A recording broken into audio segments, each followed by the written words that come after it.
ಸಹಾಯ ಆಗೋ ರೀತಿಯಲ್ಲಿ ಅವರು ಹುಟ್ಟುಹಬ್ಬವನ್ನ ಈ ಒಂದು ಬಹಳ ಅರ್ಥಪೂರ್ಣ ಮತ್ತು ಸರಳ ಮತ್ತು ಎಲ್ರಿಗೂ ಉಪಯುಕ್ತವಾಗುವಂತೆ ಆಚರಣೆ ಮಾಡಿಕೊಳ್ತಾ ಇರುವಂತ ಈ ವೇದಿಕೆ ಮೇಲೆ ಕುಳಿತಿರುವಂತ ನಮ್ಮ ನಿಮ್ಮೆಲ್ಲರ ಹಿರಿಯರು, ಮಾರ್ಗದರ್ಶಕರು ಡಾಕ್ಟರ್ ಸಿದ್ದರಾಮಣ್ಣನವರು, ಗುರುಗಳು, ನಮ್ಮ ಯುವ ನಾಯಕರಾದಂತಹ ಸಚ್ಚಿದಾನಂದ್ರವರು, ನಮ್ಮ ಮದ್ದೂರಿನ ಮನೂರವರು, ಮರಿಯಗಡೆರವರು, ಬೋರಯ್ಯನವರು, ನಮ್ಮ ಅಶೋಕಣ್ಣನವರು, ಸತೀಶ್ ರವರು, ತಂದೆಯ ಸಮಾನರಾದಂತಹ ಕೃಷ್ಣೇಗೌಡರು, ರಘುವಣ್ಣನವರು, ಇವರೆಲ್ಲರ ಸಹಯೋಗದೊಂದಿಗೆ ಇವತ್ತು ಬಹಳ ಅಚ್ಚುಕಟ್ಟಾಗಿ ಉದ್ಯೋಗ ಮೇಳವನ್ನ ಮದ್ದೂರು ಸ್ವಾಮಣ್ಣನವರು ಆಯೋಜನೆ ಮಾಡಿದ್ದಾರೆ.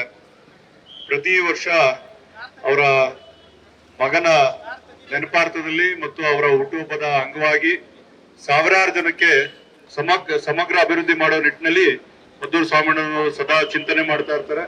ಅವರು ಮುಂದಿನ ದಿವಸಗಳಲ್ಲಿ ಈ ಮದ್ದೂರು ಕ್ಷೇತ್ರದ ಗದ್ದುಗೆ ಹಿಡಿದು ತಮ್ಮೆಲ್ಲರಿಗೂ ಒಳ್ಳೆ ಆಡಳಿತ ಕೊಡುವಂತ ಭಾಗ್ಯ ಆ ದೇವರು ಕಲ್ಪಿಸ್ಕೊಡ್ಲಿ ಅಂತೇಳಿ ಅವರ ಹುಟ್ಟುಹಬ್ಬದ ಪ್ರಯುಕ್ತವಾಗಿ ನಾನು ನಿಮ್ಮೆಲ್ಲರ ಪರವಾಗಿ ಅವರಿಗೆ ದೇವರಲ್ಲಿ ಕೇಳ್ಕೊಳ್ತೇನೆ. ನಿಮ್ಮೆಲ್ಲರ ಆಶೀರ್ವಾದ ಮುಂದಿನ ದಿವಸಗಳಲ್ಲೂ ಇರ್ಲಿ. ಇವತ್ತು ಒಂದು ಹೊಸ ಪ್ರಯೋಗದಂತೆಗೆ ನಾವು ಕಾಲೇಜ್ಗಳಲ್ಲಿ ಮತ್ತೆ ಕಂಪನಿಗಳಲ್ಲಿ ಕ್ಯಾಂಪಸ್ ರಿಕ್ರೂಟ್ಮೆಂಟ್ ಅಂತ ಮಾಡ್ತಾರೆ. ಅದನ್ನ ಅಲ್ಲಿ ಕಾಲೇಜ್ನಲ್ಲಿ ಓದೋರ್ಗೆ ಮಾತ್ರ ಸೀಮಿತ ಆಗಿರ್ತದೆ. ಇವತ್ತು ಸಾಕಷ್ಟು ಲಕ್ಷಾಂತರ ಸಂಖ್ಯೆಯಲ್ಲಿ ನಮ್ಮ ಯುವಕ ಯುವತಿಯರು ಎಲ್ಲರೂ ಕಾಲೇಜು ವಿದ್ಯಾಭ್ಯಾಸವನ್ನ ಮುಗಿಸಿದ್ರು ಕೂಡ ಕಂಪನಿಗಳಿಗೆ ಹೋಗಿ ಬೆಂಗಳೂರಿನಲ್ಲೋ, ಮೈಸೂರಿನಲ್ಲೋ, ಮಂಗಳೂರಿನಲ್ಲೋ ಅಲ್ಲಿ ಹೋಗಿ ಕೆಲಸ ತಗೊಳ್ಳೋದ್ರಲ್ಲಿ ಅದರಲ್ಲೂ ನಮ್ಮ ರೈತಾಪಿ ವರ್ಗದ ಮಕ್ಕಳಿಗೆ ಸ್ವಲ್ಪ ಕಷ್ಟ ಆಗ್ತದೆ. ಅವ್ರನ್ನ ಕಂಪನಿಗಳನ್ನ ನಮ್ಮ ಮನೆ ಬಾಗಿಲಿಗೆ ಕರ್ಕೊಂಡ್ಬಂದು ನಮ್ಮ ತಾಲೂಕಿನಲ್ಲಿ ಇಂಥ ಉದ್ಯೋಗಗಳ ಮಾಡೋದ್ರ ಮುಖಾಂತರ ನೂರಾರು ಜನಕ್ಕೆ, ಸಾವಿರಾರು ಜನಕ್ಕೆ ಸಹಾಯ ಆಗೋ ನಿಟ್ಟಿನಲ್ಲಿ ನಾವು ಯೋಚನೆ ಮಾಡ್ತಾ ಇರುವಂತದ್ದು. ನಾವೆಲ್ಲರೂ ಸರಿ ಮದ್ದೂರು ಸ್ವಾಮಣ್ಣನವರ ಮಾದರಿನಲ್ಲಿ ಮಾಡೋಣ ಮುಂದಿನ ದಿವಸಗಳಲ್ಲಿ ಅಂತ ಹೇಳ್ತಾ, ನಿಮ್ಮೆಲ್ರಿಗೂ ಉದ್ಯೋಗ ಸಿಗುವಂತ ಅವಕಾಶ ಮಾಡಿಕೊಟ್ಟಂತ ಸ್ವಾಮಣ್ಣನವ್ರಿಗೂ ಮತ್ತು ಇಲ್ಲಿ ಭಾಗವಹಿಸ್ತಿರಂತ ಎಲ್ಲ ನಿಮ್ಮೆಲ್ರಿಗೂ ವಂದಿಸುತ್ತಾ ನನ್ನ 2 ಮಾತನ್ನ ಮುಗಿಸ್ತೇನೆ. ನಮಸ್ಕಾರ. 8 ವರ್ಷಗಳಿಂದ ಅವರನ್ನ ನಾನು ನೋಡ್ತಾ ಇದ್ದೇನೆ. ನಮ್ಮ ಪಾರ್ಟಿಗೆ ಬಂದ ತಕ್ಷಣ ಪಾರ್ಟಿಗೆ ಬಂದು ಅತ್ಯಂತ ನಿಷ್ಠೆಯಿಂದ ಪಾರ್ಟಿಗೆ ಕೆಲಸ ಮಾಡ್ತಾ ಇದ್ದಾರೆ. ಇಡೀ ಮದ್ದೂರು ತಾಲೂಕಿನಲ್ಲಿ ಇವತ್ತೇನಾದ್ರೂ ಬಿಜೆಪಿ ಇಷ್ಟೊಂದು ಬೃಹದಾಕಾರವಾಗಿ ಬೆಳಲಿಕ್ಕೆ ಕಾರಣ ಅಂದ್ರೆ SP ಸ್ವಾಮಿಯವರು ಅಂತ ನಾನು ಹೇಳಲಿಕ್ಕೆ ಇಚ್ಛೆ ಪಡ್ತೇನೆ. ಮೊದಲು ಅವ್ರಿಗೆ ನಮ್ಮ ಪಕ್ಷದ ಸಿದ್ಧಾಂತಗಳು ಗೊತ್ತಿರಲಿಲ್ಲ. ನಂತರದ ದಿನಗಳಲ್ಲಿ ಪಕ್ಷದ ಅಧ್ಯಕ್ಷರ ಜೊತೆ, ಮಂಡಲದ ಅಧ್ಯಕ್ಷರ ಜೊತೆ, ಮತ್ತೆ ಶಕ್ತಿ ಕೇಂದ್ರ, ಮಹಾಶಕ್ತಿ ಕೇಂದ್ರ ಅಧ್ಯಕ್ಷರುಗಳ ಜೊತೆ ಯಾವ ರೀತಿ ಕಾರ್ಯನಿರ್ವಹಿಸಬೇಕು ಅಂತೇಳಿ ಈಗ ಅವರು ಅತ್ಯಂತ ಪ್ರಭಾವಿತರಾಗಿದ್ದಾರೆ, ಕಲ್ತಿದ್ದಾರೆ, ಇವತ್ತು ಮಿಲನವಾಗಿದ್ದಾರೆ ಪಕ್ಷದ ಒಳಗಡೆ. ಹಾಗಾಗಿ ಇದೊಂದೇ ಅವರು ಕಾರ್ಯಕ್ರಮ ಏನು ಮಾಡಿಲ್ಲ. ಪ್ರತಿ ವರ್ಷದಲ್ಲೂ ಕೂಡ ಅತ್ಯಂತ ಉಪಯುಕ್ತವಾದಂತ ಕಾರ್ಯಕ್ರಮವನ್ನ ಮಾಡ್ಕೊಂಡು ಬರ್ತಾ ಇದ್ದಾರೆ. ಜನಗಳಿಗೆ ತಲುಪುವಂತ ಕಾರ್ಯಕ್ರಮಗಳನ್ನ ಮಾಡ್ತಾ ಬಂದಿದ್ದಾರೆ. ಅದು ಯಾವ ರೀತಿ ಅಂದ್ರೆ, ಅವ್ರು ಹುಟ್ಟುದಬ್ಬನ ಎಲ್ಲ ಒಂದು ಕೇಕ್ ತಂದು ಕತ್ತರಿಸ್ಬಿಟ್ಟು ಮನೆಗೆ ಹೋಗ್ಬೋದಾಗಿತ್ತು. ಜನಸೇವೆಗೆ ಬಂದ ಮೇಲೆ ಜನಸೇವೆನೆ ಮಾಡಬೇಕು ಅಂತ ತೀರ್ಮಾನ ಮಾಡಿ ಇವತ್ತು ಹಿಂದೆ ಎಲ್ಲ ವೈದ್ಯಕೀಯ ತಪಾಸಣೆ ಎಲ್ಲ ಮಾಡಿಸಿದ್ರು. ಹಿಂದಿನ ವರ್ಷಗಳಲ್ಲಿ ಲಕ್ಷಾಂತರ ಜನ ಸೇರಿಸಿದ್ರು. ಈ ಸಾರಿ ಸ್ವಲ್ಪ ಉದ್ಯೋಗಾಕ್ಷಿಗಳ ಕಡೆ ಗಮನ ಕೊಟ್ಟು ಇವತ್ತು ಉದ್ಯೋಗಸ್ಥರ ಮಹಿಳೆಯರ ಮತ್ತು ಮಕ್ಕಳಿಗೆ ಒಂದು ಉದ್ಯೋಗವನ್ನು ಕೊಡುವಂತ ಒಂದು ದೊಡ್ಡ ವ್ಯವಸ್ಥೆಯನ್ನ ಮಾಡ್ತಾ ಇದ್ದಾರೆ. ಯಾಕೆಂದ್ರೆ ಉದ್ಯೋಗ ಸಿಕ್ಕಿದ್ರೆ ಇನ್ನು 30 ವರ್ಷಗಳ ಕಾಲ ಅವರ ಕುಟುಂಬ ಬದುಕ್ತದೆ. ಆ ಒಂದು ಉದ್ದೇಶದಿಂದ ಅರ್ಥಪೂರ್ಣವಾದಂತ ಒಂದು ಕಾರ್ಯಕ್ರಮವನ್ನು ಇವತ್ತು SP ಸ್ವಾಮಿಯವರು ಹಮ್ಮಿಕೊಂಡು ಯಾವುದೇ ಫಲಾಪೇಕ್ಷೆಗಳನ್ನು ಇಲ್ಲದೆ ಅವರು ಇವತ್ತು ಕೆಲಸ ಮಾಡ್ತಾ ಇದ್ದಾರೆ. ಹಾಗಾಗಿ ಅವರ ಈ ಒಂದು ಹುಟ್ಟು ಹಬ್ಬದಲ್ಲಿ ಭಗವಂತ ಹೆಚ್ಚು ಶಕ್ತಿಯನ್ನು ಕೊಡ್ಲಿ, ಮದ್ದೂರು ತಾಲೂಕಿನಲ್ಲಿ ಇನ್ನೂ ಸೇವೆ ಮಾಡುವಂತ ಅವಕಾಶವನ್ನು ಭಗವಂತ ಕರುಣಿಸ್ಲಿ ಅಂತ ನಾನು ಪ್ರಾರ್ಥಿಸ್ತಾ, ಮತ್ತೆ ಏನು ಅವರು ಈ ದಿನ ಕಾರ್ಯಕ್ರಮ ಮಾಡಿದರೆ ಆ ಕಾರ್ಯಕ್ರಮದಲ್ಲಿ ಎಲ್ಲ ಉದ್ಯೋಗಾಕಾಂಕ್ಷಿಗಳು ಅದನ್ನ ಸದುಪಯೋಗ ಪಡಿಸ್ಕೊಳ್ಳಿ ಅಂತ ನಾನು ಹೇಳಲಿಕ್ಕೆ ಇಚ್ಛೆ ಪಡ್ತೇನೆ. ಹಾಗಾಗಿ ಯಾಕೆಂದ್ರೆ ಉದ್ಯೋಗ ಮೇಳದಲ್ಲಿ 100 ಜನ ಬಂದ್ರೆ 50-60 ಜನಕ್ಕಾದ್ರೂ ಕೆಲಸ ಸಿಗ್ತದೆ. ಕಾರ್ಯಕ್ರಮದ ಕೇಂದ್ರ ಬಿಂದು ನನ್ನ ಆತ್ಮೀಯ ಹಿರಿಯಣ್ಣ ಸ್ವಾಮಿಯಣ್ಣ ಅವರಿಗೆ 58ನೇ ವರ್ಷದ ಜನ್ಮದಿನದ ಶುಭಾಶಯಗಳನ್ನ ಕೋರ್ತಾ, ಅವರ ಜನ್ಮದಿನದ ಪ್ರಯುಕ್ತ ಬಹಳ ಅರ್ಥಗರ್ಭಿತವಾಗಿ ನೂರಾರು ಯುವಕ ಯುವತಿಯರಿಗೆ ಭವಿಷ್ಯವನ್ನ ಕಟ್ಟಲಿಕ್ಕೆ ಉದ್ಯೋಗ ಮೇಳವನ್ನ ಮಾಡ್ತಾ ಇದ್ದಾರೆ. ಈ ಕಾರ್ಯಕ್ರಮಕ್ಕೆ ಬಂದಿರತಕ್ಕಂತ ಎಲ್ಲ ಯುವಕ ಯುವತಿಯರಿಗೆ ಸ್ವಾಗತವನ್ನು ಕೋರ್ತಾ, ಈ ಸುಂದರ ಕಾರ್ಯಕ್ರಮದ ಅಧ್ಯಕ್ಷತೆಯನ್ನು ವಹಿಸಿರ್ತಕ್ಕಂಥ ನಮ್ಮೆಲ್ಲರ ಮಾರ್ಗದರ್ಶಕರು ಹಿರಿಯರಾದಂತ ಬಿಜೆಪಿ ರಾಷ್ಟ್ರೀಯ ಕಾರ್ಯಕಾರಿಣಿ ಸದಸ್ಯರಾದಂತ ಸಿದ್ದರಾಮಣ್ಣ ಅವರೇ, ಇನ್ನೋರ್ವ ಆತ್ಮೀಯ ಸ್ನೇಹಿತರು ಹಿರಿಯ ಸಹೋದರರಾದಂತ ಮಂಡ್ಯ ವಿಧಾನಸಭಾ ಕ್ಷೇತ್ರದ ಬಿಜೆಪಿ ಕಟ್ಟಾಳಾದಂತ ಒಕ್ಕಲಿಗರ ಸಂಘದ ನಿರ್ದೇಶಕರಾದಂತ ಅಶೋಕಣ್ಣವರೇ, ರೈತ ಮೋರ್ಚಾ ರಾಜ್ಯ ಉಪಾಧ್ಯಕ್ಷ ಅಂತ ಅಶೋಕಣ್ಣವರೇ, ಪೂಜ್ಯ ಗುರೂಜಿ ಅವರೇ, ವೇದಿಕೆ ಮೇಲಿರ್ತಕ್ಕಂಥ ಎಲ್ಲ ಆಹ್ವಾನಿತ ಇಲ್ಲಿಯ ಮಂಡಲದ ಅಧ್ಯಕ್ಷರೇ, ಯುವ ಮೋರ್ಚಾ ಜಿಲ್ಲಾಧ್ಯಕ್ಷರೇ, ವೇದಿಕೆ ಮೇಲಿರ್ತಕ್ಕಂಥ ಎಲ್ಲ ಆಹ್ವಾನಿತ ಸದಸ್ಯರೇ, ಮಾಧ್ಯಮ ಮಿತ್ರರೇ, ಎಲ್ಲ ಯೂಟ್ಯೂಬ್ ಚಾನೆಲ್ನ ಸ್ನೇಹಿತರೆ, ಸ್ವಾಮಿ ಅಣ್ಣವರು ಕಳೆದ 2 ದಶಕಗಳಿಂದ ಮದ್ದೂರು ಕ್ಷೇತ್ರದಲ್ಲಿ ಸಮಾಜ ಸೇವೆಯನ್ನ ಮಾಡ್ತಾ ಬಂದಿದ್ದಾರೆ. ಅವರ ಮಗನ ಹೆಸರಿನಲ್ಲಿ ಶ್ರೀನಿಧಿ ಸಾಮಾಜಿಕ ಮತ್ತು ಸಾಂಸ್ಕೃತಿಕ ಸೇವಾ ಟ್ರಸ್ಟ್ ಅನ್ನ ನೇಮಕ ಮಾಡಿ ಸಾವಿರಾರು ಮಂದಿ ವಿದ್ಯಾರ್ಥಿಗಳಿಗೆ ಅವ್ರಿಗೆ ಓದ್ಲಿಕ್ಕೆ ಬೇಕಾದಂತ ಎಲ್ಲ ಪರಿಕರಗಳನ್ನ ಕೊಡ್ತಕ್ಕಂಥದ್ದು, ಸರ್ಕಾರಿ ಶಾಲೆಗಳ ಅಭಿವೃದ್ಧಿ ಮಾಡ್ತಕ್ಕಂಥದ್ದು, ಮದ್ದೂರು ತಾಲೂಕಿನ ಜನಗಳ ಆರೋಗ್ಯದ ದೃಷ್ಟಿಯಿಂದ ಆರೋಗ್ಯ ಶಿಬಿರಗಳನ್ನ ಮಾಡ್ತಕ್ಕಂಥದ್ದು, ಕಣ್ಣಿನ ಶಸ್ತ್ರಚಿಕಿತ್ಸೆಯನ್ನ ಮಾಡ್ತಕ್ಕಂಥದ್ದು, ಹಲವಾರು ಸಮಾಜಮುಖಿ ಕೆಲಸಗಳನ್ನ ಮಾಡ್ತಾ ಇರ್ತಕ್ಕಂಥ ಸ್ವಾಮಿ ಅಣ್ಣವರ ಶ್ರೀಮತಿಯವರು ಕೂಡ ಮಂಡ್ಯ ಜಿಲ್ಲೆಯ ಜಿಲ್ಲಾ ಪಂಚಾಯತ್ ನ ಅಧ್ಯಕ್ಷರಾಗಿದ್ದಂಥವ್ರು. ಸ್ವಾಮಿ ಅಣ್ಣವರ ಸಮಾಜಮುಖಿ ಕಾರ್ಯ ನಮ್ಗೆಲ್ಲರಿಗೂ ಕೂಡ ಅದೊಂಥರ ದಾರಿ ದೀಪವಾಗಿದೆ. ಅವ್ರು ಹಾಕೊಟ್ಟಂತ ಹಲವಾರು ಸತ್ಕಾರ್ಯಗಳನ್ನ ನಾವು ಕೂಡ ನಮ್ಮ ಕ್ಷೇತ್ರಗಳಲ್ಲಿ ಮಾಡ್ತಾ ಬಂದಿದ್ದೇವೆ.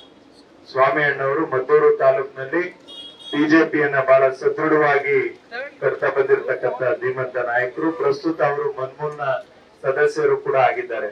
ಮುಂದಿನ ದಿನಗಳಲ್ಲಿ ಏನು 100 ಜನ ಯುವಕ ಯುವತಿಯರಿಗೆ ಒಂದು ಭವಿಷ್ಯವನ್ನ ರೂಪಿಸ್ಲಿಕ್ಕೆ ಇವತ್ತೇನು ಪಣ ತೊಟ್ಟಿದ್ದಾರೆ, ಮುಂದಿನ ದಿನಗಳಲ್ಲಿ ಅವರಿಗೆ ಸಾವಿರಾರು ವಿದ್ಯಾರ್ಥಿಗಳಿಗೆ, ಸಾವಿರಾರು ಯುವಕ ಯುವತಿಯರಿಗೆ, ನೊಂದವರ ಬಾಳಿಗೆ ಆಶಾಕಿರಣವಾಗ್ಲಿಕ್ಕೆ ಇನ್ನೂ ಹೆಚ್ಚಿನ ಶಕ್ತಿ ಅವ್ರಿಗೆ ದೇವರು ಕೊಡ್ಬೇಕು. ಅವ್ರ ಪರ ನೀವೆಲ್ಲರೂ ಕೂಡ ಅವ್ರ ಹಿಂದೆ ಇದ್ದು ಅವ್ರಿಗೆ ಶಕ್ತಿ ತುಂಬುವಂತ ಕೆಲಸವನ್ನ ಮಾಡ್ಬೇಕು. ಈ ಜಿಲ್ಲೆಯಲ್ಲಿ 2-3 ಬಿಜೆಪಿ ಗೆಲ್ಲಿಕ್ಕೆ ಸಿದ್ದರಾಮಣ್ಣವರು, ಸ್ವಾಮಿಯಣ್ಣವರು, ಅಶೋಕಣ್ಣವರು, ನಾನಾದಿ ಕೂಡ ನಾವು ಕಂಕಣಬದ್ಧರಾಗಿ ನಾವು ಪಕ್ಷವನ್ನ ಸದೃಢವಾಗಿ ಕಟ್ಟುವಂತ ಕೆಲಸವನ್ನ ಮಾಡ್ತಾ ಇದ್ದೇವೆ. ಆ ನಿಟ್ಟಿನಲ್ಲಿ ಮೊದಲಿಗರಾಗಿದ್ದಾರೆ ಸ್ವಾಮಿಯಣ್ಣವರು ಅಂತ ಹೇಳಿದ್ರೆ ತಪ್ಪಾಗೋದಿಲ್ಲ ಅಂತ ಹೇಳ್ತಾ, ಎಲ್ಲ ಕೇಂದ್ರದ ರಾಜ್ಯದ ಎಲ್ಲ ನಾಯಕರ ಆಶೀರ್ವಾದ ಮತ್ತು ಸಂಪೂರ್ಣ ಸಹಕಾರ, ಹಿರಿಯರಾದಂತ ಸಿದ್ದರಾಮಣ್ಣವರ ಸಹಕಾರ, ನಮ್ಮೆಲ್ಲರ ಸಹಕಾರ ಸ್ವಾಮಿಯಣ್ಣನಲ್ಲಿದೆ.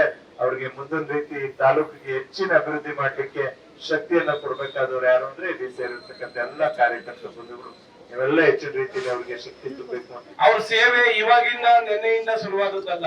ಸುಮಾರು ಒಂದು 20 ವರ್ಷಗಳ ಹಿಂದೆ ಅವರು ಕಂಡಂತ ಕನಸು ಇವೆಲ್ಲ ತಮ್ಗೆಲ್ಲ ಗೊತ್ತಿದೆ. ಇವಾಗ ಹುಟ್ಟಿದ ಹಬ್ಬ ಅಂದ್ರೆ ವಿದೇಶಗಳಿಗೆ ಮತ್ತೆ ಬೇರೆ ಬೇರೆ ಕಡೆ ಕುಟುಂಬದ ಸದಸ್ಯರ ಜೊತೆ ಹೋಗಿ ನಾವು ಆಚರಿಸ್ಕೊಳ್ಳೋ ಅಂತ ಗಣ್ಯಾತಿ ಗಣ್ಯರನ್ನ ನಾವು ಕೂಡ ನೋಡಿದೀವಿ. ಆದ್ರೆ ಸ್ವಾಮಿಯಣ್ಣವರು ಹುಟ್ಟಬ್ಬ ಅಂತ ಅಲ್ಲ, ಪ್ರತಿದಿನ ಕೂಡ ಅವ್ರ ಮನಸ್ಸಲ್ಲಿ ಯಾವಾಗ್ಲೂ ತಾಲೂಕಿನ ಜನತೆಗೆ ನಾನು ಏನಾದ್ರೂ ಮಾಡ್ಬೇಕು, ಉದ್ಯೋಗ ಆಗಿರ್ಬೋದು, ಶೈಕ್ಷಣಿಕವಾಗಿರ್ಬೋದು, ಆರೋಗ್ಯದ ವಿಷಯದಲ್ಲಾಗಿರ್ಬೋದು, ವಯೋವೃದ್ಧ ತಂದೆ ತಾಯಿಗಳ ವಿಷಯದಲ್ಲಾಗಿರ್ಬೋದು, ಎಲ್ಲಾ ಸಮಗ್ರ ವಿಷಯಗಳಲ್ಲೂ ಕೂಡ ನಾನು ಏನಾದ್ರೂ ಈ ತಾಲೂಕೆ ಮಾಡಬೇಕು ಅನ್ನುವಂತ ಒಂದು ದೊಡ್ಡ ಆಕಾಂಕ್ಷೆ ಉಳ್ಳಂತ ನಾಯಕರು. ಅವರು ಕೊರೋನಾ ಟೈಮಲ್ಲಿ ಅವರು ಮಾಡಿದಂತ ಸೇವೆನ ನಾವೆಲ್ಲರೂ ಕೂಡ ಮರೆಯಕ್ಕಾಗೋದಿಲ್ಲ. ಯಾಕೆಂದ್ರೆ ಕೊರೋನಾ ಮಹಾಮಾರಿ ಅವತ್ತು ಮನೆಯಿಂದ ನಾವೆಲ್ಲ ಹೊರಗಡೆ ಬರೋದಕ್ಕೆ ಹೆದರಿಕೆ ಅನ್ನುವಂತ ಒಂದು ವಾತಾವರಣ ನಿರ್ಮಾಣ ಆಗಿತ್ತು. ಅವರ ಮಗನ ಹುಟ್ಟುಹಬ್ಬದ ಪ್ರಯುಕ್ತ ಅವರು ಕೊಟ್ಟಂತ ಕಾರ್ಯಕ್ರಮ ಇವತ್ತು ತಾಲೂಕಿನಲ್ಲಿ ಅನೇಕ ಜನ, ಇಡೀ ಜಿಲ್ಲೆಯಲ್ಲಿ ಅವರ ಕಾರ್ಯಕ್ರಮನ ಇವತ್ತು ಅನುಕರಣೆ ಮಾಡಿ ಅನೇಕ ಜನಗಳಿಗೆ ತುಂಬಾ ಅನುಕೂಲ ಆಗ್ತಾ ಇದೆ. ಬಂಧುಗಳೇ, ತಾವೆಲ್ಲರೂ ಕೂಡ ವಿದ್ಯಾವಂತರಿದ್ದೀರಿ, ಬುದ್ಧಿವಂತರಿದ್ದೀರಿ.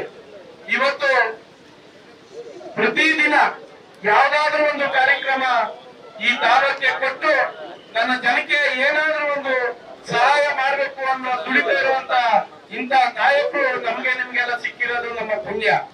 ಅವ್ರಿಗೆ ಆ ಸೋಮೇಶ್ವರ ಅಧಿಕಾರ ಏನಾದ್ರೂ ಮುಂದಿನ ದಿನ ನಿಮ್ಮೆಲ್ಲರ ಪ್ರೀತಿಯಿಂದ ಕೊಟ್ಟಿರುತ್ತೆ. ಆದ್ರೆ ಈ ತಾಲೂಕಿನ ಸರ್ವತೋಮುಖ ಅಭಿವೃದ್ಧಿಯ ಜೊತೆಗೆ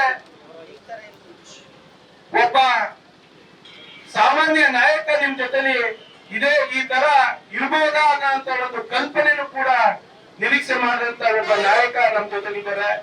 ದಯಮಾಡಿ ನಾಯಕ ಅಲ್ಲ, ನಿಮ್ಮೆಲ್ಲರ ಸೇವೆ ಮಾಡ್ತೀನಿ ಅಂತ ಹೇಳೋ ಸೇವಕ ನಮ್ಮ ತಾಲೂಕು ಇವತ್ತು ನಮ್ಗೆ ಸಿಕ್ಕಿದ್ದಾರೆ. ಅಂತ ಸೇವಕನ ನಾವು ನಮ್ಮ ಗ್ರಾಮದ ಸೇವೆ ಮಾಡೋದಿಕ್ಕೆ ಅಂತ ಸೇವಕನ ನಾವು ಬೆಳೆಸೋಣ, ಪ್ರೋತ್ಸಾಹಿಸೋಣ ಅಂತ ಈ ಕಾರ್ಯಕ್ರಮದ ಮುಖಾಂತರ ನಾವು ಕೇಳ್ಕೊಳ್ತಾ ನಾಲ್ಕು ಮಾತನಾಡಲು ಅವಕಾಶ ಮಾಡ್ಬೇಕಂತ ತಮ್ಮೆಲ್ಲರಿಗೂ ಕೂಡ ವಂದಿಸ್ತಾ ನಮ್ಮ ಮಾತು ಮುಗಿಸ್ತಾ ಇದ್ದೀನಿ. ನಮಸ್ಕಾರ.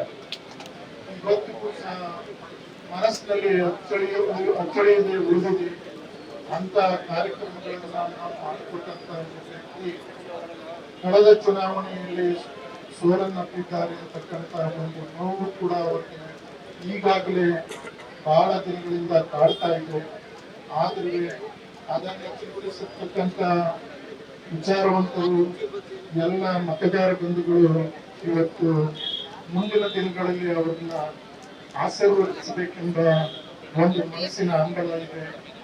ಅದೇ ರೀತಿ ಇವತ್ತು ಒಂದು ಸಾಮಾನ್ಯ ಕುಟುಂಬದಿಂದ, ರೈತ ಕುಟುಂಬದಿಂದ ಬಂದಂತ ನಮ್ಮ ಸಹೋದರ SP ಸ್ವಾಮಿ ಅವರು ಇವತ್ತಿಗೂ ಹಲವಾರು ಉದ್ಯಮಗಳನ್ನ ಸ್ಥಾಪನೆ ಮಾಡಿ ಆ ಉದ್ಯಮಗಳ ಆಧಾರದ ಮೇಲೆ ತಾನು ಬೆಳೆದು ಬಂದು ಅದರಿಂದ ಬರತಕ್ಕಂತ ಉತ್ಪಾದನೆಯಲ್ಲಿ ಕೆಲವಷ್ಟು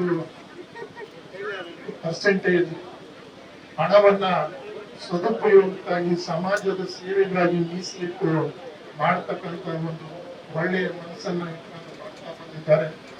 ಅಂಥವರಿಗೆ ತಾವುಗಳೆಲ್ಲ ಮುಂದಿನ ದಿನದಲ್ಲಿ ಈ ತಾಲೂಕಿನ ಜನತೆ ಅವರಿಗೆ ಅಧಿಕಾರ ಕೊಡಲು ಆಶೀರ್ವದಿಸಿ ಅವರನ್ನು ಮುಂದಿನ ಚುನಾವಣೆಯಲ್ಲಿ ಗೆಲ್ಲಿಸುವಂತ ಒಂದು ಪುಣ್ಯದ ಅವಕಾಶವನ್ನು ತಾವು ನೀವು ಕಲ್ಪಿಸಬೇಕು. ಮುಂದೆ ಅವರು ನಮ್ಮ ಸೇವೆ ಮಾಡುವುದಕ್ಕೆ ನಾವೆಲ್ಲರೂ ಅವಕಾಶ ಮಾಡಿಕೊಡ್ಬೇಕು ಅಂತ ಈ ಸಂದರ್ಭದಲ್ಲಿ ವಿನಂತಿ ಮಾಡಿಕೊಟ್ಟ ವೇದಿಕೆ ಮಾಡಿಕೊಟ್ಟಂತ ಎಲ್ಲ ಸಮಸ್ತ ಗಣ್ಯರಿಗೂ ಹಾಗೂ ವೇದಿಕೆ ಮುಂಭಾಗದಲ್ಲಿರ್ತಕ್ಕಂಥ ತಮ್ಮೆಲ್ಲರಿಗೂ ಹೊಂದಿಸ್ತಾ, ಕಾರ್ಯಕರ್ತರಿಗೂ ಹೊಂದಿಸ್ತಾ ನಾನು ಮಾತನ್ನು ಮುಗಿಸ್ತೇನೆ. ಜೈ ಕರ್ನಾಟಕ, ಜೈ ಭಾರತ್. ಪ್ರತಿಯೊಬ್ಬರು ಮಾತಾಡ್ತಾ ಹೇಳ್ತಾ ಇದ್ರು ಲಾಸ್ಟ್ ಟೈಮ್ ಎಲೆಕ್ಷನ್ ಅಲ್ಲಿ ಕಂಟೆಸ್ಟ್ ಮಾಡಿ ಅವ್ರು ಸೋತಿದ್ದಾರೆ. ಸೋತ್ರು ಕೂಡ ಖಂಡಿತ ಸೋತಿಲ್ಲ, ಬರೀ ಒಂದು ಪದವಿ ಸೋತಿದ್ದಾರೆ ಅಷ್ಟೇ. ಅವರು ನಿಜವಾಗ್ಲೂ ಗೆದ್ದಿದ್ದಾರೆ ಅವರು. ಯಾಕಂದ್ರೆ ಇಡೀ ಕ್ಷೇತ್ರದ ಜನರಿಗೆ ಒಳ್ಳೇದ್ ಮಾಡ್ಬೇಕಂತ ಸದಾ ಹಸನ್ಮುಖಿಯಾಗಿ, ಸದಾ ಆಕ್ಟಿವ್ ಆಗಿ ಅವರು ಇಡೀ ಕ್ಷೇತ್ರ ಜನರಿಗೆ ಒಂದಲ್ಲ ಒಂದು ರೀತಿಯ ಸಹಾಯ ಸಹಕಾರವನ್ನ ಅವರು ಮಾಡ್ಕೊಂಡ ಬಂದಿದ್ದಾರೆ. ಅವ್ರು ಗೆದ್ದಿಲ್ಲ ಅಂದ್ರೂ ಕೂಡ ನಿಮ್ ಜೊತೆಗೆ ಅವ್ರು ಇದ್ದಿದ್ದಾರೆ ಅಂದ್ರೆ 100% ಗೆದ್ದಿದ್ದಾರೆ ಅಂತಾನೆ ಅರ್ಥ. ಅವರು ಮುಂದಿನ ದಿನಮಾನಗಳಲ್ಲಿ ಖಂಡಿತ ಮದ್ದೂರಮ್ಮ ಅವರಿಗೆ ಆಶೀರ್ವಾದ ಮಾಡಿ ಇನ್ನೂ ಹೆಚ್ಚಿನ ಜನಸೇವೆ ಮಾಡ್ತಕ್ಕಂಥ ಒಂದೇ ಒಂದು ಪದ, ಒಂದು ಅಧಿಕಾರ ಏನಿದೆ ಅಲ್ವಾ, ಅದೊಂದು ಕೊಟ್ಟು ಅವ್ರನ್ನ ನೂರಾರು ಕಾಲ ಆರೋಗ್ಯನ ಕೊಟ್ಟು ಕಾಪಾಡಿ ಅಂತ ಹೇಳಿ ನಾನು ಭಗವಂತನಲ್ಲಿ ಪ್ರಾರ್ಥನೆ ಮಾಡ್ತೀನಿ. ಹಾಗೆ ಒಂದು ವೇಳೆ ಅವ್ರ ಕನಸುಗಳು ಇಷ್ಟೇ. ಯಾಕಂದ್ರೆ ಮನ್ಮೂರ್ ನಿರ್ದೇಶಕರಾಗಿದ್ದಾರೆ. ಪ್ರತಿಯೊಂದು ಹಳ್ಳಿಗಳಿಗೆ ಹೋದಾಗ ಅವ್ರ ಹತ್ರ ಕೇಳ್ತಿದ್ದೆ ಎಷ್ಟು ಅಂದ್ರೆ ಎಲ್ಲಾ ಜನ ಬಂದು ಸರ್ ನಮ್ಗೊಂದು ಉದ್ಯೋಗ ಕೊಡಿಸ್ಕೊಡಿ, ನಿಮ್ಮ ಮನ್ಮೂರ್ ಒಳಗಡೆ ನಮ್ಗೆ ಉದ್ಯೋಗ ಕೊಡಿಸ್ತೀವಿ ಅಂತ. ನೋಡಿ ಎಷ್ಟೋ ಒಂದು ಉದ್ಯೋಗದ ಅವಕಾಶಗಳಿದೆ. ಅಣ್ಣವ್ರು ನಾವು ಡಿಸ್ಕಸ್ ಮಾಡಿದಾಗ ಕುಮಾರ್ ಮದ್ದೂರಲ್ಲಿ ನಾನು ಏನಾದ್ರು ಒಂದು ಉದ್ಯೋಗ ಮೇಳ ಮಾಡಬೇಕು, 100 ಕಂಪನಿಗಳನ್ನ ಕರೆಸಿ ಇಲ್ಲಿ ಏನು ನಿರುದ್ಯೋಗಿ ಯುವಜನರಿದ್ದಾರೆ ಅವರಿಗೆ ಉದ್ಯೋಗವನ್ನ ಕೊಡಿಸಿ ಅವ್ರನ್ನ ಉದ್ಯೋಗವಂತರನ್ನ ಮಾಡ್ಬೇಕು. ಯಾಕಂತ ಹೇಳಿದ್ರೆ ಸರ್ ಇವತ್ತು ಬೇರೆ ಹಿಂದ್ಗಡೆ ಫಾಲೋವರ್ ಆಗಿ ಸುತ್ತಾಡೋದು ಬಹಳ ಜನ ಸಿಗ್ತಾರೆ. ಆದ್ರೆ ಒಬ್ಬ ವ್ಯಕ್ತಿನ ಉದ್ಯೋಗ ಕೊಡಿಸಿ ಅವ್ರನ್ನ ಔದ್ಯೋಗಿಕವಾಗಿ ಉದ್ಯೋಗವಂತರನ್ನ ಮಾಡಿ ಆರ್ಥಿಕವಾಗಿ ಸದೃಢರಾಗ್ಬೇಕು. ಅಂದ್ರೆ ನಿಮ್ಮನೆ ಬೆಳೆಸಿರ್ತಕ್ಕಂತ ಅಪ್ಪ ಮತ್ತೆ ಅಮ್ಮರಿಗೆ ನೀವು ಅವ್ರಿಗೆ ಬೆನ್ನೆಲುಬು ಹಾಕ್ಬೇಕಂತ ಆ ನಿಟ್ಟಿನಲ್ಲಿ ಉದ್ಯೋಗ ಕೊಡಿಸ್ಬೇಕು, ನೀವು ಚೆನ್ನಾಗಿ ಆರ್ಥಿಕವಾಗಿ ಮುಂದೆ ಬರ್ಬೇಕನ್ನೋ ಒಂದು ಕನಸನ್ನು ಹಿಡ್ಕೊಂಡು ಇವತ್ತು ಈ ಒಂದು ಮದ್ದೂರಲ್ಲಿ ಇದು ಬೃಹತ್ ಉದ್ಯೋಗ ಮೇಳವನ್ನ ಆಯೋಜನೆ ಮಾಡಿದ್ದಾರೆ. ನಿಮ್ಗೆಲ್ಲರ ಪರವಾಗಿ ಅವರಿಗೆ ನಾನು ಧನ್ಯವಾದಗಳನ್ನ ಅರ್ಪಿಸ್ತೇನೆ. ಚಪ್ಪಾಳೆ ಮೂಲಕ ಅವರಿಗೆ ನೀವು ಅಭಿನಂದನೆ ಸಲ್ಲಿಸಬೇಕು. ಸೊ ಯಾಕೆ ಅಂತ ಹೇಳಿದ್ರೆ ಇವತ್ತು ನಿರುದ್ಯೋಗ ಅಂತ ಹೇಳ್ತಾರ. ಸೊ ನನ್ನ ಪ್ರಕಾರ ನಿರುದ್ಯೋಗ ಅನ್ನೋದೇ ಇಲ್ಲ. ಇವತ್ತು ನಿರುದ್ಯೋಗ ಎಲ್ಲಿದೆ? ನೀವು ಯಾವ ಹೋಗಲ್ಲ ಉದ್ಯೋಗ ಮಾಡಕ್ ಯಾರು ಹೋಗಲ್ಲ, ಸೋಂಬೇರಿಗಳು ಯಾರಿದ್ದಾರ, ಅಪ್ಪ ಅಮ್ಮನ ನೆರಳಲ್ಲಿ ಹೊಟ್ಟೆ ಹೊರಿಸ್ಕೊಂಡು ಮನೇಲಿ ಕೂತಿರ್ತಾರಲ್ವಾ, ಅವ್ರಿಗೆ ಮಾತ್ರ ನಿರುದ್ಯೋಗ. ಯಾರು ಉದ್ಯೋಗ ಮಾಡ್ಬೇಕು, ನಾನು ಏನು ಓದಿದ್ದೀನಿ, ಏನಾದ್ರು ಕೆಲಸ ಆಗಿರ್ಲಿ. ಸೊ ನಾವೆಲ್ಲ ಏನು MSc PhD ಏನ್ ಮಾಡಿಲ್ಲ, ನಾವೆಲ್ಲ ಆಡಿದ್ರೆ ಡಿಗ್ರಿ ಮಾಡೋದು ಅಷ್ಟೇನೆ. ಸೊ ಅಲ್ಲಿ ನಾವು ದೊಡ್ಡ ದೊಡ್ಡ ಕಂಪ್ನಿಗಳಲ್ಲಿ, MNC ಕಂಪ್ನಿಗಳಲ್ಲಿ HR ಡಿಪಾರ್ಟ್ಮೆಂಟ್ ಅಲ್ಲಿ ನಾವು HR ಆಗಿ ಕೆಲಸ ಮಾಡಿದೀವಿ, ಲಕ್ಷ ಲಕ್ಷ ಸಂಬಳಗಳನ್ನ ತಗೊಂಡಿದೀವಿ. ನಾವು ಗ್ರಾಮೀಣ ಭಾಗದ ರೈತರ ಮಕ್ಕಳು ನಾವು. ಸೊ ಯಾಕೆ ನಮಗೆ ಅದೆಲ್ಲ ಅವಕಾಶಗಳು ಸಿಕ್ತು ಅಂತ ಹೇಳಿದ್ರೆ, ನಾವು ಮನೆ ಬಿಟ್ಟು ಆಚೆ ಬಂದ್ವಿ. ಆದ್ರೆ ಇವತ್ತು ಎಷ್ಟೋ ಜನ ಹುಡುಗರು ಅಪ್ಪ ಅಮ್ಮನ್ ಬಿಟ್ಟು ರೆಡಿ ಇಲ್ಲ. ಸೊ ಮೇನ್ ಆಗಿ ಅಪ್ಪ ಅಮ್ಮ ಇದ್ರಲ್ವಾ, ನೀವೇ ಬಿಡಕ್ ರೆಡಿ ಇಲ್ಲ. ಒಂದೇ ಮಗಳು ಯಾಕೆ ಕಳಿಸ್ಬೇಕಾ, ಒಂದೇ ಮಗ ಯಾಕೆ ಕಳಿಸ್ಬೇಕಂತ ಹೇಳಿ ಅವ್ರನ್ನ ನಿರುದ್ಯೋಗವಂತರನ್ನಾಗಿ ಮಾಡ್ತಕ್ಕಂಥವ್ರು ಅಪ್ಪ ಅಮ್ಮರು. ಸೊ ದಯಮಾಡಿ ಈ ಒಂದು ಉದ್ಯೋಗ ಮೇಲೆ ಏನ್ ನಡೀತಾ ಇದೆ, ಇದ್ರ ಅವಕಾಶಗಳನ್ನ ಪಡೆದುಕೊಂಡು ನಿಮ್ ಮಕ್ಕಳಿಗೆ ಉದ್ಯೋಗ ಕೊಡಿಸಿ ಮನೆಯಿಂದ ಆಚೆ ಕಳಿಸಿ. ಅಂದ್ರೆ ಮನೆಯಿಂದ ಆಚೆ ಅಂದ್ರೆ ಎಲ್ಲ ಹೋಗುವ ಅಂತಲ್ಲ, ಉದ್ಯೋಗವಂತರಾಗಿ ದುಡಿರಿ, ಒಂದ್ 4 ಸಂಪಾದನೆ ಮಾಡಿ ಜೀವನದಲ್ಲಿ ಮುಂದೆ ಬನ್ನಿ ಅಂತ ಹೇಳಿ ಅವರಿಗೆ ಮೋಟಿವೇಶನ್ ಮಾಡಿ ಅವರಿಗೆ ಆಚೆ ಕಳಿಸ್ಬೇಕಂತ ಹೇಳಿ ನಿಮ್ಮನ್ನ ಮನವಿ ಮಾಡ್ಕೊತಾ ಇದ್ದೀನಿ. ಈ ಒಂದು ಉದ್ಯೋಗ ಮೇಳ ಮಾಡ್ಲಿಕ್ಕೆ ಇವತ್ತು 60ಕ್ಕೂ ಹೆಚ್ಚು ಕಂಪನಿಗಳು ಬಂದಿದೆ. ಎಲ್ಲಾ ತರದ ವಿದ್ಯಾರ್ಥಿ 8ನೇ ತರಗತಿಯಿಂದ ಹಿಡಿದು SSLC, PUC, ITI, diploma, BE ಮಾಡ್ತಕ್ಕಂಥವ್ರು, PG ಮಾಡ್ತಕ್ಕಂಥ ಅಭ್ಯರ್ಥಿಗಳಿಗೆ ಉದ್ಯೋಗವನ್ನ ಕೊಡಿಸ್ಬೇಕಂತ ಹೇಳಿ ಇವತ್ತು ಇಲ್ಲಿ ಉದ್ಯೋಗ ಮೇಳ ಮಾಡ್ಕೊಂಡಿದೀವಿ. ದಯಮಾಡಿ ಎಲ್ಲಾ ಉದ್ಯೋಗಾಕಾಂಕ್ಷಿಗಳು ಇದರ ಸದುಪಯೋಗವನ್ನ ಪಡ್ಕೊಳ್ಬೇಕು. ಇವತ್ತೇನು ಸ್ವಾಮಿಯಣ್ಣ ಅವರು ಈ ಒಂದು ಉದ್ಯೋಗ ಮೇಳ ಮಾಡಲಿಕ್ಕೆ ನಮ್ಗೆ ಅವಕಾಶ ಮಾಡಿಕೊಟ್ಟಿದ್ದಾರೆ, ನಮ್ಗೆಲ್ಲರೂ ಅನುಕೂಲ ಆಗುತ್ತೆ ಅಂತ ಹೇಳ್ತಾ ಇಷ್ಟು ಮಾತಾಡಲಿಕ್ಕೆ ನಮ್ಗೆ ಅವಕಾಶ ಮಾಡಿಕೊಡ್ಬೇಕಂತ ಎಲ್ಲರಿಗೂ ವಂದನೆಗಳನ್ನ ತಿಳಿಸಿ ನಾನು ನನ್ನ ಮಾತನ್ನು ಮುಗಿಸ್ತಾ ಇದ್ದೀನಿ. ಜೈ ಕರ್ನಾಟಕ.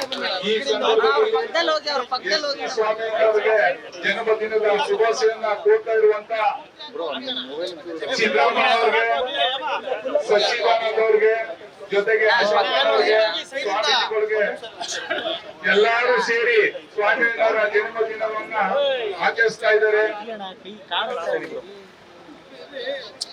ಈ ಶುಭ ಸಂದರ್ಭದಲ್ಲಿ ಸ್ವಾಮಿಯವರಿಗೆ ಶುಭಾಶಯವನ್ನು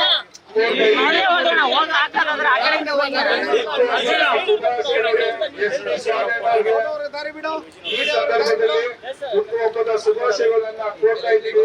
ಎಲ್ಲ ಸ್ವಾಮಿಯವರ ಅಭಿಮಾನಿಗಳು, ಹಿತೈಷಿಗಳು ಇವತ್ತು ಸ್ವಾಮಿಯವರ ಜನ್ಮದಿನಕ್ಕೆ ಕೇಕ್ ಅನ್ನು ಕತ್ತರಿಸುವ ಮೂಲಕ ಆಚರಿಸಲಾಗುತ್ತಿದೆ.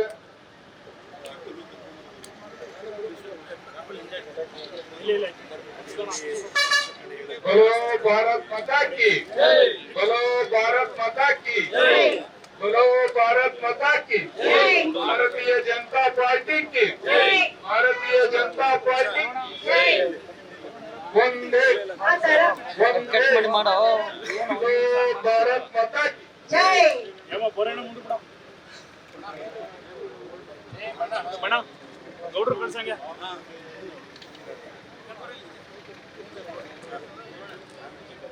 SP ಸ್ವಾಮಿಯಣ್ಣವರಿಗೆ, SP ಸ್ವಾಮಿಯಣ್ಣವರಿಗೆ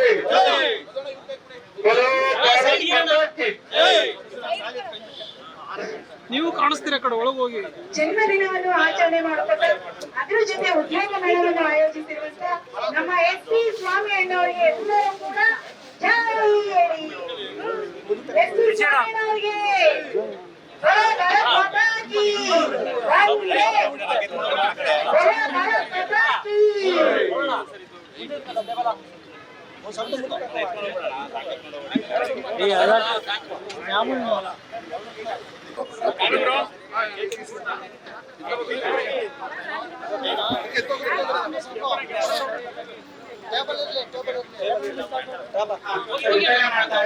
ಆರಾಮಾಗಿ ಕೂಲ್ ಆಗಿ ಇಲ್ಲೇ ಇಟ್ಕೊಂಡು ಯಾರು ಕೂಡ ಬಿಸಿನೆಸ್ ಕಳ್ಕೊಂಡು ಸೆಕೆಂಡ್ ಇಲ್ಲ ಊಟದ ವ್ಯವಸ್ಥೆ ಪ್ರತಿಯೊಂದು ಕೂಡ ಈ ಉದ್ಯೋಗ ಆಯೋಜನೆ ಮಾಡಿದ್ದಾರೆ.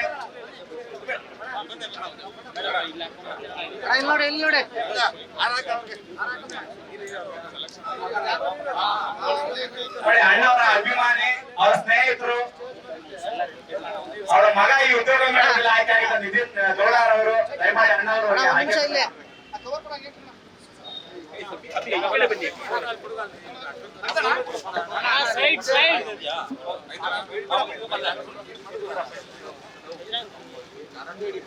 ಚಪ್ಪಾಳೆ ಮೂಲಕ ಅವರಿಗೆ ಅಭಿನಂದಿಸಬೇಕಂತ ಕೇಳ್ಕೊಳ್ತಾ ಇದ್ದೀನಿ. ಬಂದಿರುವ ಎಲ್ಲಾ ಉದ್ಯೋಗಾಕಾಂಕ್ಷಿಗಳಿಗೆ ಪ್ರತಿಯೊಬ್ಬರಿಗೂ ಇಲ್ಲಿ ಊಟದ ವ್ಯವಸ್ಥೆ ಇದೆ. ಸಂಜೆವರೆಗೂ ಕಾರ್ಯಕ್ರಮ ನಡೆಯುತ್ತೆ. ಯಾರು ಹೋಗ್ರಿ ಕುತ್ಕೊಂಡು ಈ ಒಂದು ಉದ್ಯೋಗ ಮೇಳದಲ್ಲಿ ಯಶಸ್ವಿಯಾಗಿ ಕುಣಿತಾ ನಾರಾಯಣ್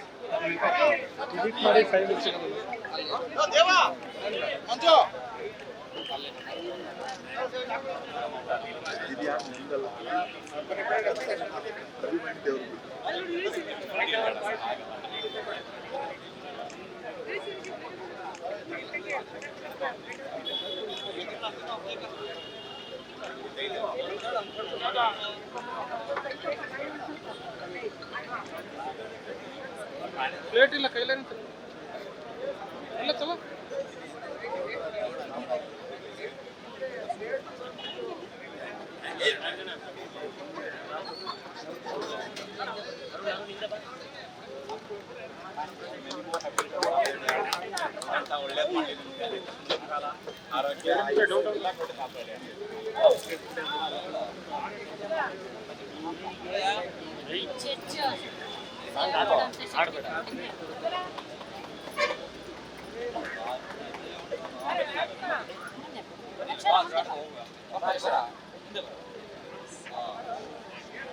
ಭಾರತೀಯ ಜನತಾ ಪಾರ್ಟಿಯ ಮತ್ತು ಶ್ರೀನಿಧಿ ಗೌಡ ಸಾಂಸ್ಕೃತಿಕ ಮತ್ತು ಸೇವಾ ಟ್ರಸ್ಟ್ ವತಿಯಿಂದ ಹಾಗೂ ಕುಮಾರ್ ಕುಮಾರ್ ಅವರ ಅಕ್ಷರ ಫೌಂಡೇಶನ್ ವತಿಯಿಂದ ಮದ್ದೂರಿನ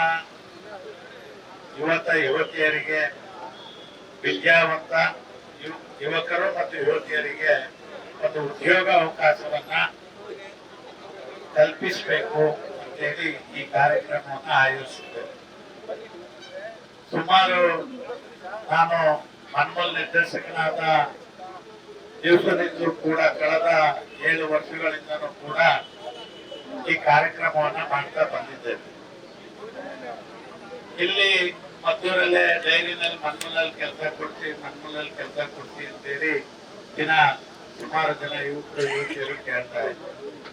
ಇಲ್ಲಿ ಅವ್ರಿಗೊಂದು ಅವಕಾಶವನ್ನ ಕಲ್ಪಿಸಬೇಕು, ಉದ್ಯೋಗ ಮೇಳವನ್ನ ಆಯೋಜಿಸಬೇಕು, ಇದ್ರ ಮೂಲಕ ಅವ್ರಿಗೊಂದಷ್ಟು ಅನುಕೂಲ ಆಗ್ಲಿ ಅಂತೇಳಿ ಈ ಕಾರ್ಯಕ್ರಮವನ್ನ ರೂಪಿಸಿದೆ. ಇವತ್ತು 8ನೇ ಕ್ಲಾಸ್ ಇರ್ಬೋದು ಅಥವಾ ಡಿಗ್ರಿ ಇರ್ಬೋದು, ಇಂಜಿನಿಯರಿಂಗ್ ಇರ್ಬೋದು, ಅಂತವ್ರಿಗೂ ಕೂಡ ಇಲ್ಲಿ ಅವಕಾಶಗಳು ಇದೆ. ನಮ್ಮಲ್ಲಿ ಕುಮಾರ್ ಉಪ್ಪಾರ್ ಅವರು ಹೇಳ್ತಾ ಇದ್ದಾಗ ಅನಿಸ್ತು, ಇವತ್ತು ಉದ್ಯೋಗ ಬೇಕು ಆದ್ರೆ ಇಲ್ಲೇ ಇರ್ಬೇಕು, ತಾಲೂಕಲ್ಲೇ ಇರ್ಬೇಕು ಅನ್ನೋ, ಮನೆ ಬಿಟ್ಟು ಎಲ್ಲೂ ಹೋಗ್ಬಾರ್ದು ಅನ್ನೋ ಆಲೋಚನೆಗಳನ್ನ ಇಟ್ಕೊಂಡಿರುವಂತ ಜನ ಇದ್ದಾರೆ. ಎಲ್ಲಾ ಕಡೆ ಇಲ್ಲಿ 60-70 ಕಂಪ್ನಿಗಳು ಬಂದಿದೆ. ಒಬ್ಬೊಬ್ರು ಕೇಳಿದ್ರು ನನ್ಗೆ 500 ಜನ ಬೇಕು, ನನ್ಗೆ 100 ಜನ ಬೇಕು ಕೆಲಸಗಾರರು ಅಂತೇಳಿ ಎಲ್ಲಾ ಕಂಪ್ನಿಗಳಲ್ಲೂ ಈಗ ಬೇಡಿಕೆ. ಆ ಬೇಡಿಕೆಗೆ ಇಲ್ಲಿ ಅಷ್ಟೊಂದು ಅವಕಾಶಗಳು ಇದ್ರೂ ಕೂಡ ನಮ್ಮ ಜನ ನಮ್ಮ ಲೋಕಲ್ ಅಲ್ಲೇ ಇರ್ಲಿ ಅನ್ನುವ ಆಕಾಂಕ್ಷೆಯನ್ನ ಇಟ್ಕೊಂಡಿದ್ದಾರೆ. ಮನೆಯಲ್ಲಿ ಮಗು ಎಲ್ಲಾರು ವಿದ್ಯೆ ಕಲಿಸಿದೀವಿ, ಅವನ್ನೆಲ್ಲಾರು ಹೊರಗಡೆ ಹೋಗಿ ಕುಡಿಬೇಕು, ಇದ್ರಲ್ಲಿ ಒಂದು ಅವಕಾಶ ತಗೊಂಡ್ರೆ ಮುಂದೆ ಅವ್ನು ಯಾವ್ದಾದ್ರು ಇನ್ನೂ ದೊಡ್ಡ ದೊಡ್ಡ ಕಂಪ್ನಿಗಳಲ್ಲಿ ಅವಕಾಶವನ್ನ ತಗೋಬಹುದು. ಅವ್ರಿಗೆ ಉದ್ಯೋಗದ ಅವಕಾಶ ಸಿಗುದಿಲ್ಲ, ದಾರಿ ಕಾಣಿಸೋದಿಲ್ಲ. ಯಾವುದೋ ಒಂದು ಕಂಪ್ನಿನಲ್ಲಿ ಕೆಲಸ ಮಾಡಿ ಅವ್ರಿಗೆ ಎಕ್ಸ್ಪೀರಿಯನ್ಸ್ ಆದಾಗ ಮುಂದೆ ಯಾವ್ದಾದ್ರು ಇನ್ನೂ ಒಳ್ಳೆ ಕಂಪ್ನಿಗೆ ಹೋಗ್ಬೇಕು ಅಂತ ಅವನೇ ದಾರಿ ಹುಡುಕೊಂಡು ಅವನ ಮನೆ, ಅವನ ಕುಟುಂಬ, ನಮ್ಮ ಜವಾಬ್ದಾರಿ ಇದೆ ಅನ್ನೋದನ್ನ ತಿಳ್ಕೊಳ್ತಾರೋ ಅವನಿಗೆ ಒಂದು ಉದ್ಯೋಗ ಬೇಕು. ಇಲ್ಲದ್ರೆ ಅವನ ಮನೆಯಲ್ಲೇ ಕೂರಿಸಿದ್ರೆ ಎಲ್ಲಿ ಉದ್ಯೋಗವನ್ನಾಗಿ ದುಡಿಬೇಕು ಅನ್ನೋ ಅವನ ಮನೋಭಾವನೆ ಬರೋದೇ. ಆ ಆಗುವಂತ ಅವಕಾಶ ಇಲ್ಲೊಂದು ಅವಕಾಶ ಇದೆ.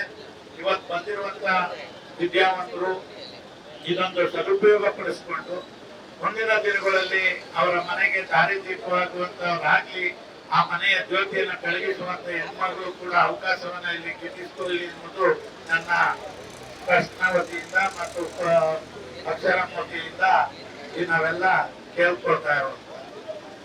ಮುಂದೆ ಇವತ್ತು ಉದ್ಯೋಗ ಎಲ್ಲಾರು ಸರ್ಕಾರಿ ನೌಕರಿನೇ ಬೇಕು ಅಂತಂದಾಗ ಸರ್ಕಾರಿ ನೌಕರಿಗಳಲ್ಲಿ ತಾವು ನೋಡ್ತಾ ಇದ್ದೀರಿ ಎಲ್ಲ ಅವಕಾಶಗಳು ಕಲ್ಪಿಸಿದೆ ಸರ್ಕಾರ. ಅಷ್ಟು ಉದ್ಯೋಗಿಗಳನ್ನ ಸೃಷ್ಟಿ ಮಾಡೋದ್ರಲ್ಲಿ ಹಿಂದೆ ಬಿದ್ದಿದೆ. ಇವತ್ತು ನಮ್ಮಗಳಿಗೆ ಸರ್ಕಾರಿ ನೌಕರಿಯನ್ನ ಮರೆತು ಖಾಸಗಿಯ ಫ್ಯಾಕ್ಟರಿಗಳಲ್ಲಿ ಹೋಗಿ ಕೆಲಸ ಮಾಡಿದ್ರೆ ಇವತ್ತು ಕೈ ತುಂಬಾ ಸಂಬಳನೂ ಇದೆ, ಅವಕಾಶನೂ ಇದೆ. ಉದ್ಯೋಗದಲ್ಲಿ ನಿಷ್ಠೆ ಪ್ರಾಮಾಣಿಕತೆಯಿಂದ ಕೆಲಸ ಮಾಡುವಂತವ್ರಿಗೆ ಎಲ್ಲಿದ್ರು ಉದ್ಯೋಗ ದೊರಕುತ್ತೆ ಅನ್ನೋದಕ್ಕೆ ಬಂದಿರೋ HR ಜೊತೆ ಮಾತಾಡಿದಾಗ ಅಂತ ಒಂದು ಅವಕಾಶಗಳು ಜಾಸ್ತಿ ಇದೆ. ದಯವಿಟ್ಟು ಅದನ್ನ ಸದುಪಯೋಗ ಪಡಿಸಿಕೊಳ್ಳಿ ಅಂತ ಹೇಳ್ತಾ ನನ್ನ ಮಾತಾಡೋಕೆ ಅವಕಾಶ ಕೊಟ್ಟು ತಮ್ಮೆಲ್ಲರಿಗೂ ವಂದಿಸಿ ನನ್ನ ಮಾತು ಮುಗಿಸ್ತೇನೆ. ಜೈ ಹಿಂದ್, ಜೈ ಕರ್ನಾಟಕ.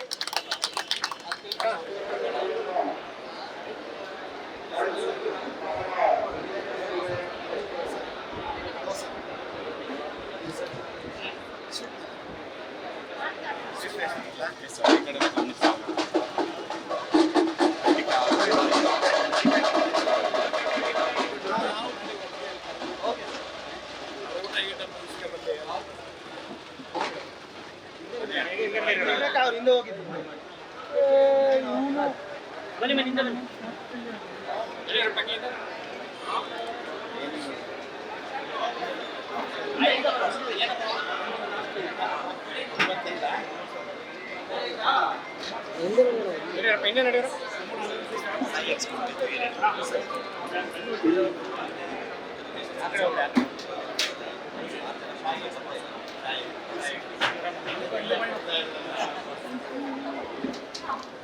Thank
you.